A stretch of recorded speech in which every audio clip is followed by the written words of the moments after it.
Whenever I get a haircut, I can't help but feel bald. Director Ron Howard brings us to the next installment in the Star Wars anthology, Solo. Here we explore how the classic witty and charming smuggler Han Solo came to be.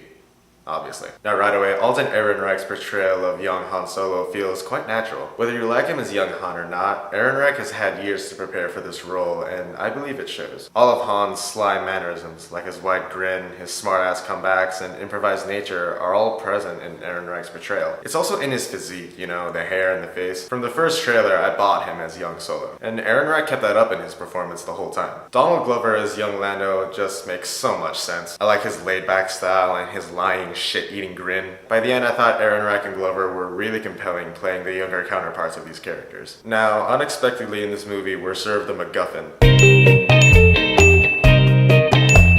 In this case, it's a special fuel called coaxium, which we learn is what everyone uses in their ships to achieve faster than light travel. Because coaxium is so valuable to everyone, by Act 2 of the film, the entire plot is centered around it. Almost every character decision is sparked by the coaxium, and it feels redundant. And there's one part in the film that's totally spoiled by the trailers. In this scene in particular, I thought of some shots from the trailer, and from picking up on some context clues, I could predict who was going to show up, and that kind of broke immersion for me. Unless you're that savvy, you got nothing to worry about. The supporting characters are all very charming, and you can't help but wonder what their stories are. This is something a well-established universe like Star Wars has the ability to do, which is creating curiosity. Every time we meet a supporting character, you can't help but wonder what they've been through and where they come from. That same wonder is captured here with the supporting cast, and it makes them all feel much more intricate. Especially Woody Harrelson's character, Beckett, who in a way serves as Han's mentor. And L3 is officially my favorite droid. Now, we don't travel here as much as we usually do in Star Wars movies, but every time we do, we're met with action and CG spectacle. However, depending on your taste, this could be really fun or really tiring. Although the sequencing of events is coherent, we know where we are and we know where we're going. The unpredictable style of the film makes it feel like it's dragging sometimes. And there are too many moments where the cutting is so frequent, but there's nothing physically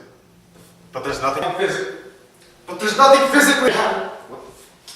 Piece of shit. But there's nothing physically happening to warrant that cutting.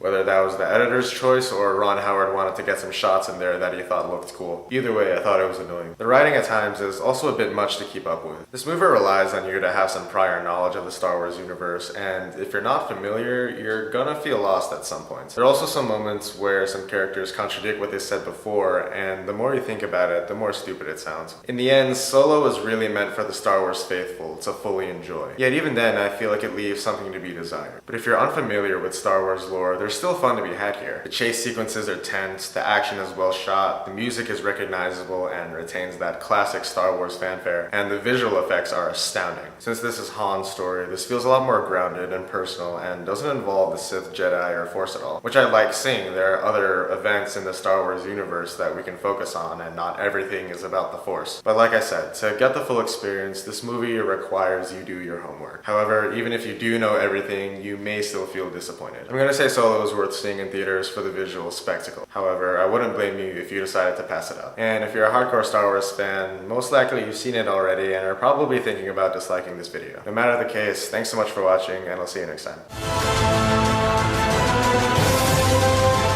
You know, if I were immortal, I would focus all my efforts into making intergalactic space travel possible, and then travel the universe only to hopefully die amongst the stars someday.